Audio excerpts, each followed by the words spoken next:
예수님께서 좁은 문으로 들어가기를 애쓰라 하셨어요. And in being a narrow gate, Jesus is saying that Christianity has parameters, it has definition.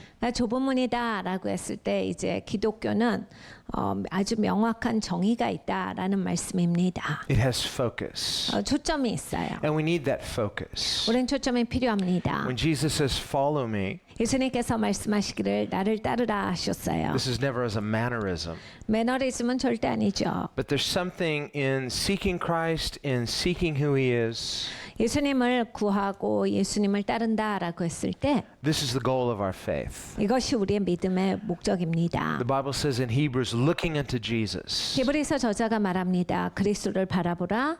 And this is really faith. Faith is looking unto Jesus. 사실 이것이 믿음입니다. 예수님을 바라보는 거예요. And when we look to Him, we're to ask ourselves, what is it that I'm seeing? What is it I'm supposed to see? What is it I'm supposed to receive? 우리가 예수님을 바라볼 때 뭐를 봐야 하는 겁니까? 그리고 예수님을 보면 뭘 받아야 하는 겁니까? And of course, Christ is salvation. His name means God is salvation. 그리스도가 구원이세요. 우리가 그것이 바로 이제 그리스도의 이름입니다. We receive forgiveness. 우리는 용서를 We 받습니다. receive new life. 우리는 새로운 생명을 We 받아요. receive peace. 우리는 평안을 받습니다. We receive everything that we need as people. 우리가 백성으로서 모든 필요한 것을 예수님으로부터 공급받습니다. We see through the picture of baptism death, which is death to our self-life, death to our sinful life. 우리가 침례에 대해서 봅니다. 완전히 물에 잠기죠. 나 중심의 삶에서는 그렇게 죽는다라는 모습이에요. And then secondly and more importantly, resurrection. 두 번째, 이것이 더 중요합니다. 부활이지요. We're raised from death to life. 죽음으로부터 우리는 생명으로 부활합니다. So Christianity is about both death and life, new life. 기독교는 이렇게 죽음과 생명, 새 생명이 있는 그러한 것이에요. And the Bible says, having died to sin, we should no longer live to ourselves, but unto Him who died and rose for us. 성경에 말합니다. 우리는 나 중심의 삶, 전의 삶에서는 죽고 새로운 삶으로 이제 다시 산 자가 되었느니라.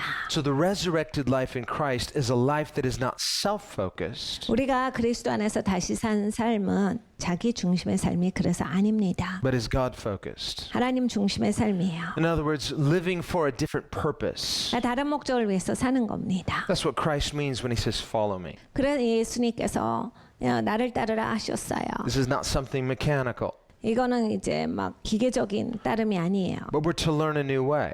새로운 방식을 말씀을 하시는 겁니다. We're to learn a new purpose. 새로운 목적을 말씀을 하세요. This is the resurrected life. 이것이 부활한 삶입니다. And when He says that we should no longer live unto ourselves, He's saying that we're resurrected being freed from an unhealthy self-focus. 나에게는 더 이상 산자가 아니요. 그러니까 나 중심의 삶에서 이제 더 이상 그렇게 살아가는 삶이 아니라. So in our text today, we can see at least two different types of unhealthy self-focuses. 오늘 우리는 이제 성경에서 적어도 두 가지 이상의 자기 중심적인 건강하지 못한 삶을 바라봅니다. And we're going to draw that out of the text. 오늘 말씀에서 그것을 보도록 하겠어요. So in verse 9, he says, He who is slothful in his work is a brother to him who is a great destroyer. 9절입니다. 자기 일을 게을리하는 자는 패가하는 자의 형제니라. So we think of a person who's lazy, who's slothful. 그러니까 게으른 사람이 있죠. We don't think of this as something good. This is obviously something bad. 그러니까 우리가 게으르다라고 하는 것을 좋게 보는 사람은 없어요. 뭔가 나쁜 것입니다. And there could be many reasons why a person is lazy. 사람이 게을러지는 이유는 여러 가지가 있습니다. The lazy person lacks motivation. 게으른 사람은 이제 동기가 없어요. It could be simply from self-indulgence. 그러니까 사실은 이제 자기 만족을 채우기 때문에 그렇게 돼요. A lack of self-discipline. 그러니까 자기 훈련이 없기 때문에 그렇게 됩니다. A lack of motivation or will. 자기 의지가 없어요. 그 정도의 동기가 없습니다. Or it could come from a person who's been discouraged. 또는 이렇게 될 수도 있어요. 용기가 너무 꺾여서. A person who's depressed. 너무 우울해서. Or who's given up hope. 그러니까 소망을 이제 버렸기 때문에. But whatever the reason is, 이유가 무엇이든지 간에 in the end it doesn't matter because the result is the same. 결론은 똑같습니다. This person is basically self-destructive. 결국에는 자기를 폐가하게 하는 사람이다. And that's why the scripture compares the person who's slothful, who's lazy, to a person who's self-destructive. 그러니까 게으른 사람은 폐가하는 자의 형제니라. 그러니까 이 사람은 폐가하는 사람과 같다라는 말씀이에요. We can remember the story of the grasshopper and the ant in Aesop's fables. 우리는 배짱이와 개미의 이야기를 잘 알고 있습니다. 이솝 우화지요. And the ant is working all summer really hard, storing up for the winter. 개미는 여름 내내 일합니다. 겨울을 위해서 많은 것들을 저장해요. And the grasshopper just spends his summer singing, dancing, playing, having fun. 근데 배짱이는 여름 내내 놉니다. 노래하고 그냥 재미있게 지내고 그냥 마냥 즐거워요. He's lazy. 게으릅니다. And he begins to mock the ant. 이 개미를 보면서 비웃기까지 해요. Why do you work so hard? 뭐 그렇게 어렵게 사냐? It's summertime. 이렇게 여름인데. You should take it easy. 야 그냥 쉽게 쉽게 해. You should be like me. 나같이 해. You're just wasting your life. 넌 네 인생 낭비야. You need to loosen up and have fun. 좀 편하게 살자. But the ant just ignores the grasshopper. 그런데 개미는 그 말을 듣지 않아요. But then when the winter comes 겨울이 옵니다. and the ant has enough food, 근데 이제 개미는 넉넉한 음식이 있어요. now the ant is safe throughout the winter, but the grasshopper is dying.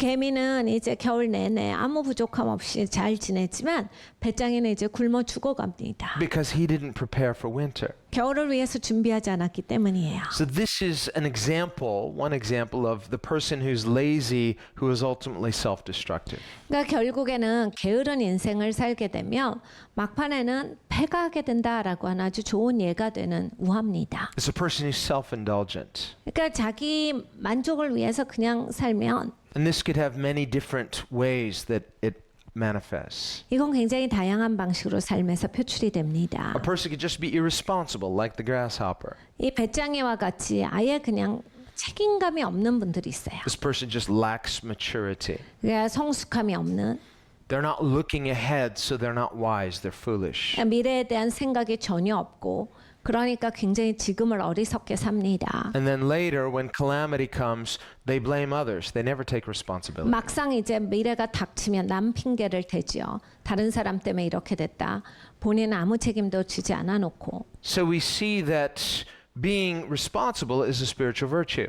그러니까 책임을 진다라고 하는 것은 이건 영적인 성숙함이에요. But there could be another type of person, 근데 또 다른 종류의 사람이 있어요. and this is the person with the victim mindset. 피해 의식이 있는 사람이 있습니다. Maybe they were hardworking. 열심히 일했는데 Maybe they did have visions, did have goals, but they hit a wall. They became discouraged. 비전도 있고 목표도 있었는데 그냥 맞닥뜨려졌어요 벽에. Lots of questions, few answers. 굉장히 많은 의문이 있었는데 해답은 몇 가지밖에 없고. And in their confusion and discouragement, they just give up. 그래서 너무 혼란스러워가지고 그냥 포기한 인생이 있어요. And this too is self-destructive. 이것 역시 이제 폐가를 가져와요. They may be looking for something or someone to blame. 그러니까 누군가 누구를 향해서 그 사람 때문이다라고 하고 싶지만 Whose fault was this? 누구 잘못이에요? Was it my fault? 이게 내 잘못이에요? And if a person thinks that, they could just beat themselves up. 내 잘못이다라고 생각하시는 분들은 자기 탓을 또 많이 해요. Well, that's definitely self-destructive. 이건 역시 이제 자기한테는 파괴를 가져오죠. It's not humility, it's false humility. 근데 이건 겸손이 아니에요. 가짜 겸손입니다. Because it comes from an unhealthy self-focus. 건강하지 못한 자기 중심의 사고에서 나오기 때문입니다. That person may not think of themselves as proud, just the opposite. 본인을 교만하다라고 생각하지 않는데 사실은 반대예요. But their focus is themselves. 자기 중심적입니다. And if they think of God, they think of God only in a smaller context. The bigger context is themselves. 그러니까 하나님에 대한 생각이 없어요. 하나님에 대한 생각이 있다라고 할지라도 굉장히 작은 분야의 하나님이지 큰 그림에서 전체를 주관하시는 하나님이 아니에요. Or they may not beat up themselves. They might blame others. It's this person's fault. It's that person's fault. 자기를 탓하지 않으면 다른 사람을 탓하거나 다른 것을 탓할 수 있습니다. Or it's just circumstance. 아니면 상황을 탓할 수도 있겠고. But in the end, the result is the same. 근데 결론은 같다예요. They're depressed, they're discouraged, they're angry. 디프레스가 되는 거예요. 우울한 거지요. 그리고 화가 납니다. People might misjudge them, misunderstand them. 사람들이 이제 또 그 사람을 잘못 판단하고 오해를 하고 But they say, but I'm not lazy, I'm just discouraged. 나는 게으른 게 아니야. 나는 이제 용기가 꺾인 거야. I'm depressed. 나는 우울한 거야. But the result is the same. It doesn't matter in the end because the result is the same. 내 결론은 같다라고 하는 거예요. 그게 무엇이든지 간에 결론은 똑같아요. What we need then is something to deliver us from this unhealthy self-focus. 무엇이 필요하냐? 거기로부터 건져줄 건강하지 못한 자기 중심적인 사고로부터 건져줄 무엇이 필요해요. Something greater than ourselves. 나보다 더 위대한 무엇인가가 필요합니다. And that something is someone, God. 그것은 무엇입니까? 하나님이십니다. So too in John 9 with the man who was born blind. 요한복음 9장에 그 눈이 먼 사람도 마찬가지입니다. He might have wondered some of the same things. Why me, God? 분명히 그 사람은 아마 자라면서 하나님 왜 나는 눈 멀어서 태어났어요? 이런 얘기를 했을 수 있겠죠. I was born this way. 하나님 왜 나는 이렇게 태어나야만 했습니까? Where's the justice? 하나님 의로움이 어디 있어요? And even the disciples say, was it his sin? How could it be his sin? 제자들조차 예수님께 물을 때 저 사람의 죄입니까? 근데 어떻게 그 사람의 죄예요? He was born that way. 태어날 때부터인데. Well, the Jews believed at the time of Jesus that perhaps children in the womb could commit sins in the womb, and so perhaps they were thinking maybe he committed a sin in the womb and he was born blind as a result. This seems really harsh. 유대인의 전통에 따르면 예수님이 오셨던 시대쯤에 유대인들이 믿고 있었던 것은 아이들이 엄마의 태 안에 있었을 때도 죄를 지을 수 있다였어요. 굉장히 심각하게 보는 기준이지요. 그러니까 갓난아기가 엄마 배 안에서 죄를 지었기 때문에 태어날 때 눈이 멀었다. 이렇게 보기도 했습니다. Or they said, well, maybe it was his parents' sins. 그리고 제자들은 물어요. 부모의 죄일까요? Well, that too seems pretty harsh. Why punish a child with blindness for life because of the parents' sins? 좀 너무하잖아요. 부모가 죄를 졌는데 왜 자식이 눈이 멀어서 태어나야 합니까? 너무 이건 좀 심한 얘기잖아요. Well, we do hear of tragic things in the natural. 자연계에서 우리는 비참한 이야기를 많이 들어요. Sometimes children are born from parents who abused drugs. 이 부모가 마약 중독자일 때 아이들이 태어날 때부터 마약에 중독돼서 태어나는 아이들이 있습니다. Sometimes those babies are born with drug addictions. 그래서 갓난아기가 그냥 마약 중독 상태로 태어나요. So literally we can see the sins of the parents passed down to the children. The children are suffering because of the sins of their parents. 부모의 죄가 그대로 고스란히 자녀에게 임했기 때문에 자녀들이 태어나면서 더 고통 가운데 자라는 아이들이 있어요. Or children who grew up in a violent household, they later themselves become abusers. 그리고 또 폭력적인 집안에서 크는 애들은 나중에 이렇게 폭력적인 사람이 됩니다. So there we do see cause and effect. We do see the sins of the fathers passed down to future generations. 이런 원인과 결과를 우리는 바라볼 수 있습니다. 특히 아비의 죄는 후손 3, 4대까지 이르기 때문에 계속해서 집안에 그러한 것들이 있는 것을 봐요. But in the case of this person born blind, Jesus says it's neither his sin nor the sins of his parents, but this is a situation where God may be glorified. 근데 이 사람은 예수님께서 말씀하셨어요. 이 사람의 죄가 아니야. 부모의 죄가 아니야. 이 사람이 눈이 먼 것은 하나님께 영광이 되기 위해서 눈이 먼 것이다.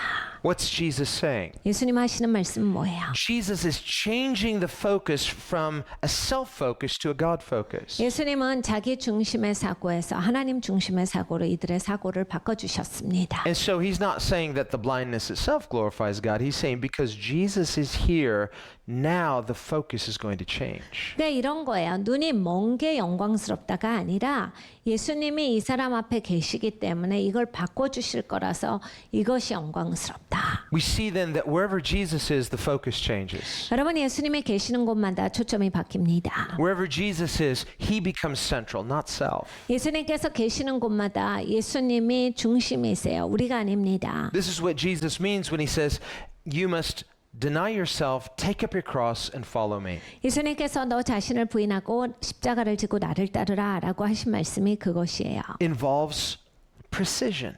내가 딱 초점이 맞춰지는 거예요. It's something not inexact, it's not sloppy, it's not lazy, it's very focused. 그러니까 게으른 게 아니고요. 될 대로 되라도 아니고 흘러가는 대로가 아니라 명확하게 초점이 잡혀지는 게 예수님을 따르는 겁니다. This is why Jesus says, "Follow me." 그래서 예수님이 나를 따르라 하신 거예요. Notice he never says, "Do what you want." 예수님이 네 마음대로 해 이런 신 적은 없어요. You never read Jesus saying, "And Jesus said, love God and do what you want." 예수님께서 하나님을 사랑하고 네 마음대로 살아라 이런 말씀을 주신 적은 없어요. Now, I know some theologians have said that, 신학자가 얘기한 거죠. and we can discern what that means. It's kind of a play on words. 우리가 거기에 대해서부터 분별할 필요가 있습니다. 그 단어를 가지고서 위트 있게 한 거예요. Because if you really love God, you will want to do what he wants. 이런 거야. 하나님을 진짜 사랑하는 사람들은 자기 마음대로 한다라고 하는 것이 하나님 원하는 대로 하는 것이 된다라는 이야기입니다. If we just say love God and do what he wants, well, the love God is important because then you will want to do what he wants. 하나님을 사랑하는 것은 굉장히 중요한 이슈예요. 하나님을 사랑해야 하나님 뜻을 행하고자 하는 마음이 생겨요. But if we just say do what God wants, a person could do something but unwillingly. 네, 여러분 그런데 이것을 생각해 볼 수 있어요. 하나님 원하시는 것을 하고 살면 되는 거 아니에요? 라고 하는데 마음 없이 하실 수 있어요. You can do the right thing but do it reluctantly. 이런 거죠. 옳은 행동을 해요. 근데 그냥 억지로 하는 거죠. Then you feel like it's not really my idea, but I should do it. 그러니까 내가 해야 되니까 하는 거예요. 내 생각은 아닌데 I ought to do it. 할 수 없이 하는 거예요. Well, sometimes there are disciplines that we should do, we ought to do. That's not bad for you, but it in itself is not going to produce a willingness. 훈련이란 게 있습니다. 그래서 종종은 우리가 하고 싶은 마음이 없어도 해야 하는 것들이 있어요. 그렇지만 인생에서 근본적으로는 내 마음에 원하는 바 이것이랑 내 행동이랑 일치돼야 합니다. What is it then that produces the willingness? 그러면 원하는 것이 어떻게 나올까요? Just one thing, 하나예요. a God focus. 하나님께 초점을 맞추면 원하게 돼요. You take your eyes off yourself, 초점을 나에게서 띄우고 looking unto Jesus. 예수님을 바라보면 This is what the writer of Hebrews says. 히브리서 저자가 말합니다. In Hebrews 12, looking unto Jesus. 히브리서 11장에서 말합니다. 주를 바라보라. You just look, you just keep looking. 여러분 계속 바라봐 보세요. 예수님을 계속 바라봐 보세요. He says in 2 Corinthians 3, verse 18, 고린도후서 3장 18절에 바울이 말합니다. but we all, 우리 모두가 다. notice it doesn't say some of us, we spiritually mature people. 몇 명은이 아니에요. 영적으로 성숙한 사람들은이 아니라 우리 모두가예요. We all beholding as in a mirror the glory 그러니까 of the Lord. 거울을 보는 것처럼 하나님의 영광을 보매 Just looking. 봐야 돼요. What are you looking at? 뭐 보세요? Looking at your own reflection?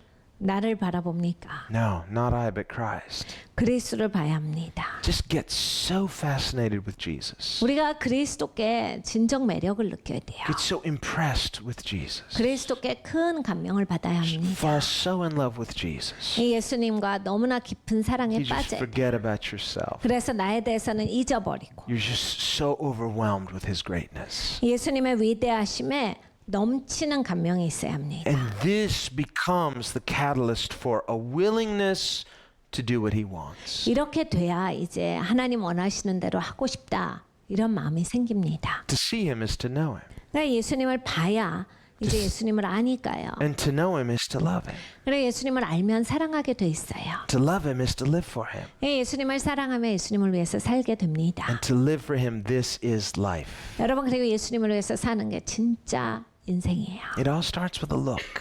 바라봄으로부터 시작합니다. Our problem is we'll look, 우리의 문제는 이거예요. 우린 보긴 봐요. we'll get distracted. 그런데 방해가 생겨요. Lots of distractions. 방해가 엄청 많죠. Your focus is like, this is good, this is good. Oh, what's that? 우리는 초점을 맞출게요 하면서 막 하는데 그런 것도 있어? 그러면서 금방 옆을 봐요. We live in a media-saturated society. 우린 진짜 미디어의 홍수 가운데 삽니다. This takes work. First of all, you've got to get up, you got to crack it open. 여러분 우리가 성경을 공부하는 거는 좀 노력이 들어가요. 일단은 성경을 꺼내셔야 되잖아요. And then you've 그리고 got to 피셔야 돼요. look 그리고 바라보셔야 돼요. and kind of think.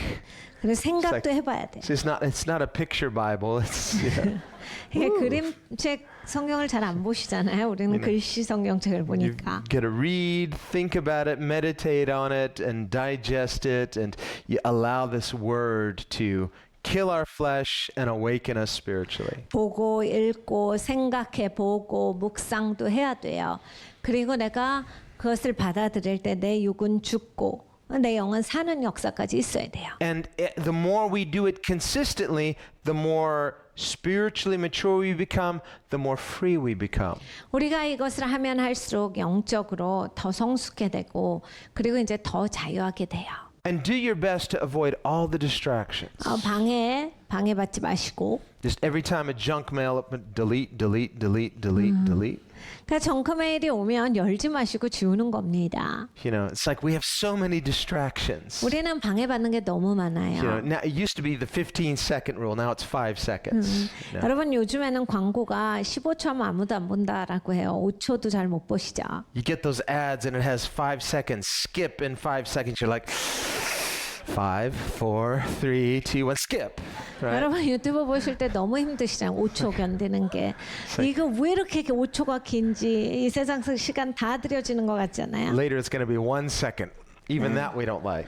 좀 있으면 이제 1초 될 거예요. 그리고 우린 그것도 싫어할 겁니다. But we've got all of these things competing for our interest. 그러니까 우리의 관심을 끄는 수많은 것들이 있습니다. And if you allow those things to distract you enough, you will never learn the spiritual discipline of spiritual focus. 여러분 이 방해받는 것에 다 관심을 두시면 절대 훈련은 못 되세요. 내가 영적인 훈련이 되어서 하나님께 초점을 맞춘다. 이 인생은 못 사세요. So at some point, this calling to follow Jesus has to become enough of a spiritual priority that it begins to actually energize us. 그러니까 예수님을 따른다라고 하는 이것이 정말 나에게 이제 에너지를 주고 원동력이 되는 것까지 이제 가셔야 돼요. Until then, you may struggle a bit. 이게 정말 에너지다라고 하는 게 되시기 전까지는 조금 힘드실 수 있어요. And when Jesus says agonize, strive to enter the narrow gate, nobody enjoys that. 예수님이 고뇌하라, 애쓰라라고 했는데 막 그 애쓰는 게 그렇게 다 이렇게 즐거운 게 아니에요. The spiritually lazy person, 영적으로 게으른 사람들은 the person who lacks spiritual integrity, lacks spiritual follow through. 영적으로 순전한 것이 좀 부족하신 분들 그리고 영적으로 뚫고 나가는 것이 부족하신 분들은 They're like the grasshopper. 그러니까 배짱이 같은 분들은 Well, if it's meant to be, it should come easily. 그냥 이거 쉽게 오면 안 돼요? I think, well, I've had other things come easily. Well, that was grace. You shouldn't presume upon it. 그동안 쉽게 오더니만 은혜예요. 은혜로 온 거예요. Now it's time to learn some discipline. 이제는 훈련이 돼야 되는 시간입니다. But if you're like, well, you know, this is difficult and you quickly give up. No, you're going to have to follow through to a point of breakthrough. 이거는 힘들어요. 못하겠어요.